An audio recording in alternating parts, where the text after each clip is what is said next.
Hi, welcome to day 3 of our attitude detox.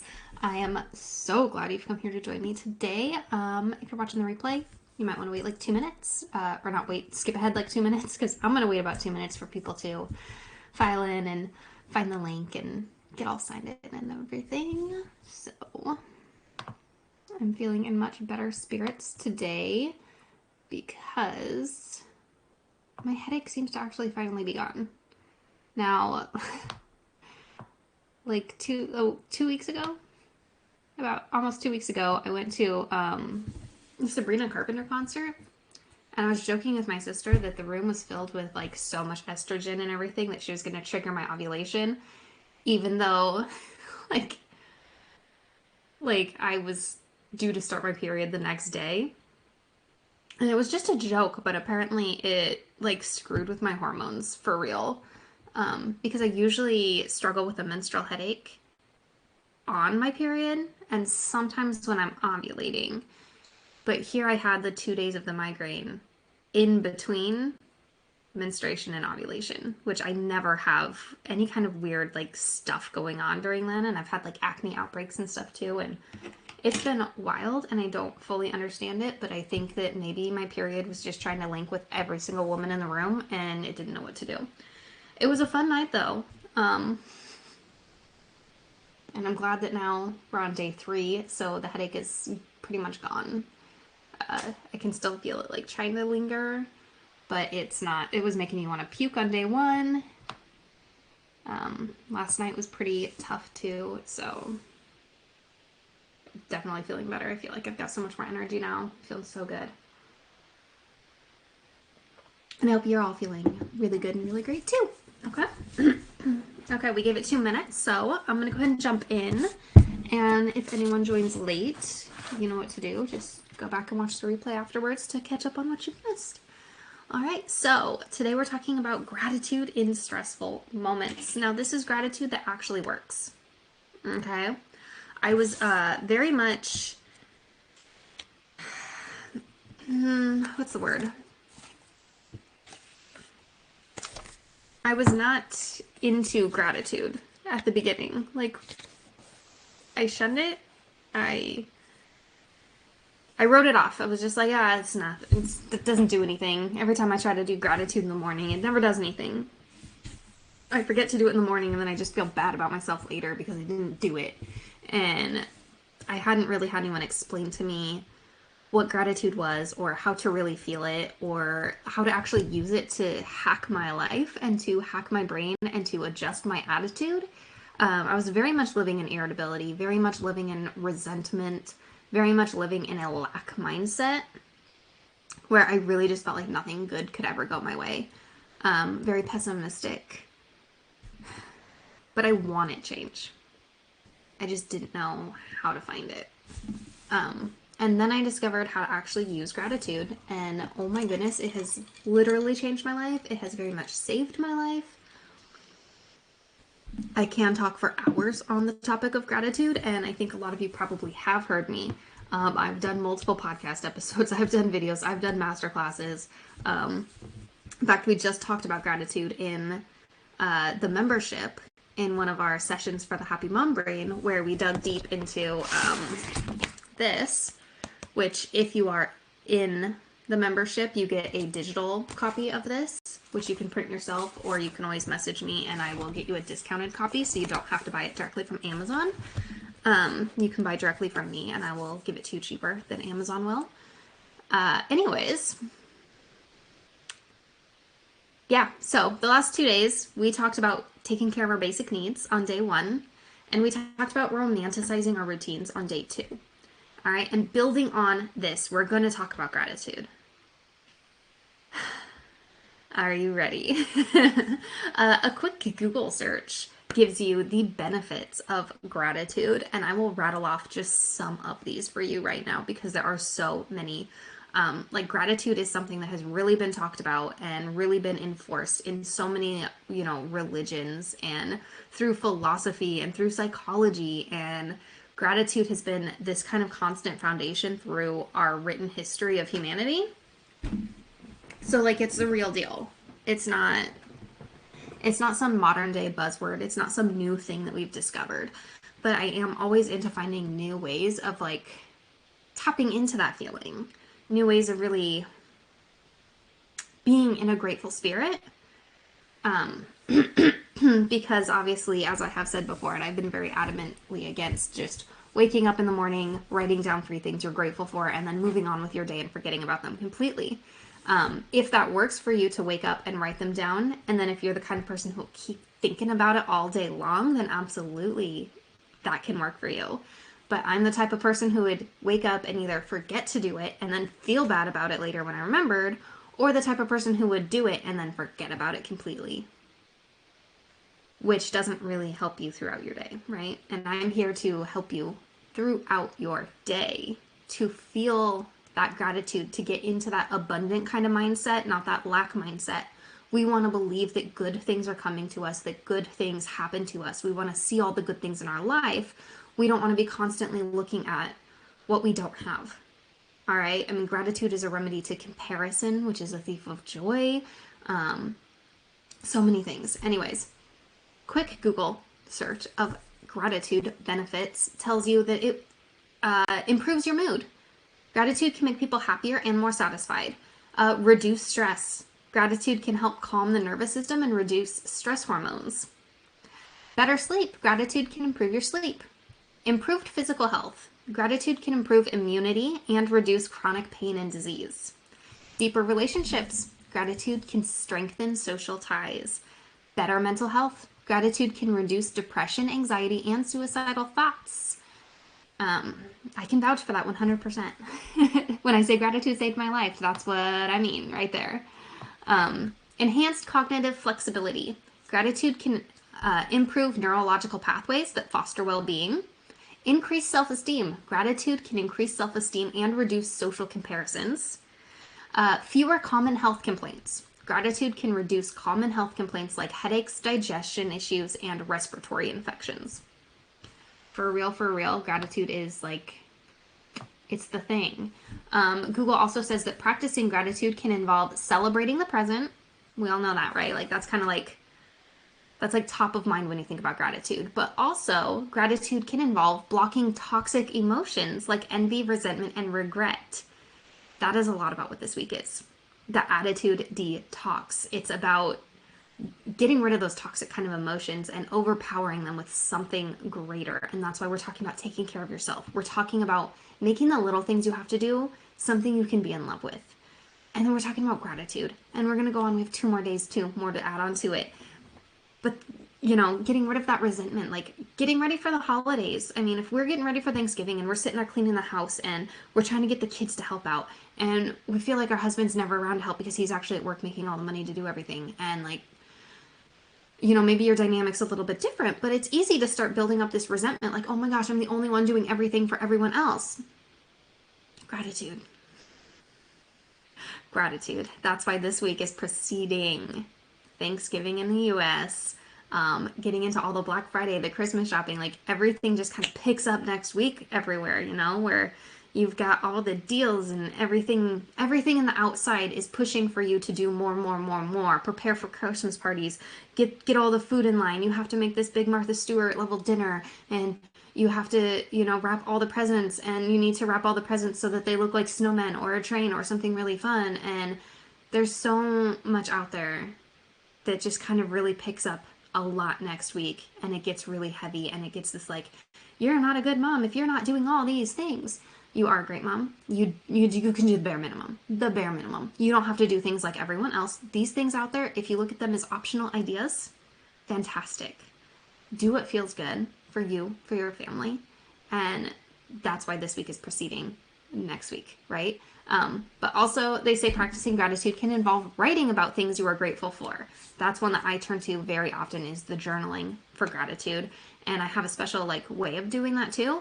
And I have a few special concepts of how I apply gratitude into my life that has been the most beneficial way to actually apply, like, to change my life, okay? It's rewiring your brain, and it's sort of like a Pavlov's dog kind of thing, if you are familiar with your basic psychology from, like, high school level intro to psychology. Pavlov, if you're not familiar, he had these dogs. He was into classical conditioning type of psychology, and every time he was feeding these dogs, he would ring a bell. Okay? Typically, you ring a bell, it doesn't mean anything except here's your attention, right? But he rang the bell every time he fed the dogs so that um, eventually he could ring a bell and not feed the dog, and the dogs would start salivating because their body expected food to follow the ringing of the bell. Their body was prepared to eat because it heard a bell, because it learned how to associate these two things together. And you can do that in your own head. You can reroute what stimuli creates what response. Okay? Because we can't always change the stimuli in our life. We can change the response. We can change how we react to it. And if you change it on a bodily level, it takes the think work out of it, right? But we do have to think, we have to think about it to begin with, because you know, you are the experimenter in your life here. So let me tell you this little story. Okay. I used to be very irritable, very short fused. I still get that way sometimes. I'll be honest. It's not a 100% remedy that has been fixed completely. But yeah, so I used to be very short fused, very irritable. I was a yeller. Yelling was always my first response because, you know, I never felt like I was being heard. I need a sip of coffee before we really go into this.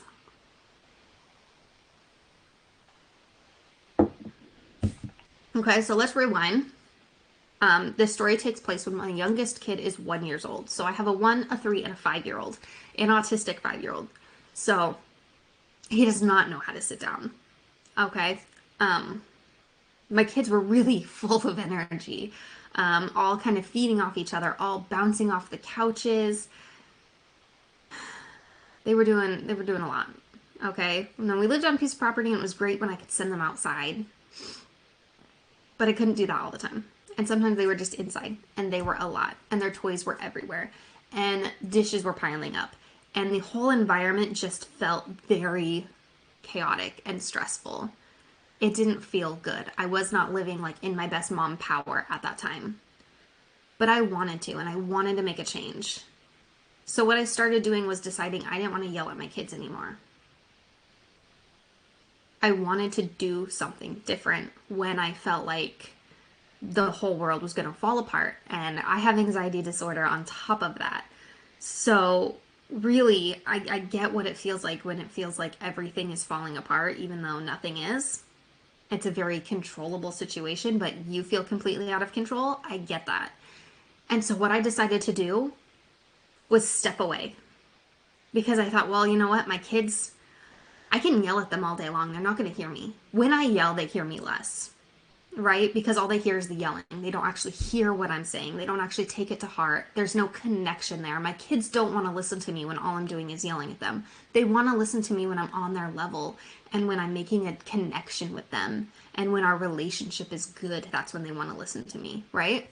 So I decided I was going to step away. And then when I stepped away, I decided I need to calm down before I go back in. I need to shift my attitude before I go back in that room, because I don't want to be the mom that's yelling at my kids all day long. And so then as I'm out there shifting my attitude, I'm out in the fresh air.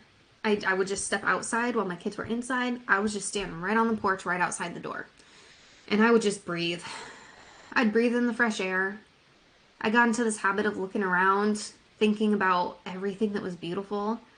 And then I started thinking about my kids. And I thought, well, they are really great kids. I love my kids. I really love them. And I love them for 1,000 reasons. There are thousands of reasons I love my kids. And so I started getting specific about it. Sometimes I'd even grab my notebook on my way out and I'd write everything down as I'm thinking about how great my kids are. My kids are inside completely destroying the house, jumping on the couches, screaming at each other. And I'm standing outside, just barely hearing them through the door, you know.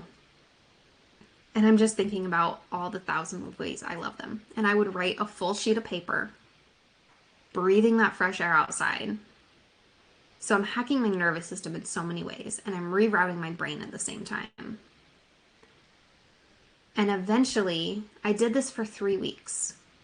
And it wasn't every single time the kids got chaotic, but it was every time I could think, oh, I want to yell right now until I am blue in the face. And I know that my kids aren't going to hear me when I do it. I would step outside. I'm like, there's nothing I can do here to help right now when I'm feeling like this. I can help when I come back in and I am in the mood to distract them with something else, like, hey guys, want to play a game? Hey guys, do you want to help me make cookies?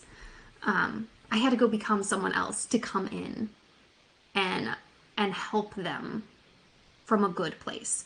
And what I did was 3 weeks into this new practice, the stepping away and practicing gratitude, I stepped away from a moment of stress.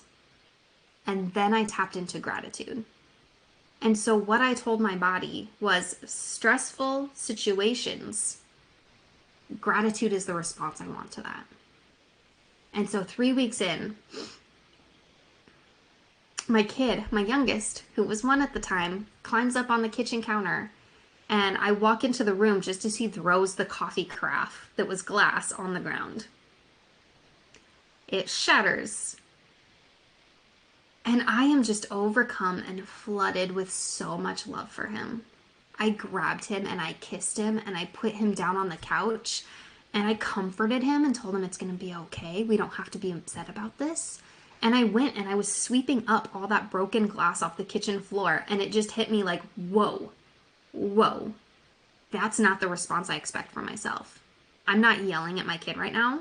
I'm not screaming. I'm not upset that I have no way of making myself coffee in the morning tomorrow. What? And then I was overcome with so much more emotion because I'm like, well, I did this. I changed.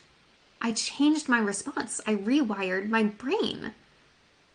And I realized what I'd done, that I had practiced gratitude in a stressful moment so much that my body decided for me to be grateful. And I didn't have to step away to calm down. I was calm in the face of absolute chaos. And I will never not get excited when someone wants to talk about gratitude at this point. So that is how you can practice gratitude in stressful moments, and you can actually really change your life. You can change your relationships. You can change your attitude. You can change how you view your entire world. Everything you already have is enough. And when you tap into gratitude, you see that. And the best way, I think, to really hack your brain and to really get what gratitude has to offer is stepping away, breathing deeply, which resets that nervous system, and just reflect on specific things you are grateful for, especially when it's something that stresses you out. Okay? And I mean, this is something you can do for appliances. This is something you can do for furniture you kind of hate. This is something you can do for your job. This is something you can do for your husband. Like, seriously, it will change your marriage and it will change your motherhood if you can think about everything you're grateful for about the person when they're stressing you out. Because you're going to be less irritable to them. And you, as the mom, you set the energy for your home. You set the tone for your home. You choose what kind of energy everyone's going to get into. Like they say, ain't nobody happy if mama ain't happy. It's true. So how do we get happy? We set that. And if you choose to be grateful in the face of stress, in the face of chaos, if you choose the peace in the chaos, you become the peace in the chaos. And then the chaos, it's not so scary. You've defeated a dragon here. Like, it's a big deal. It will change your life to get into this habit. Okay? So your action task for today is to think of one thing, person, or situation that's stressing you out right now. And I want you to write down a whole page of reasons that you can be thankful for it.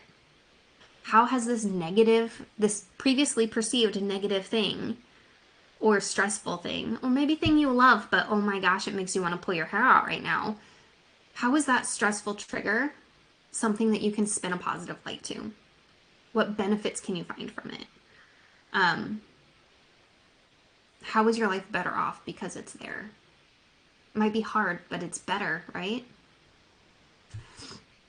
So I want you to just, I'm not saying every single time step away and practice it right now, but I do want you to carve out some time, write out a whole sheet of paper, give me 20 reasons.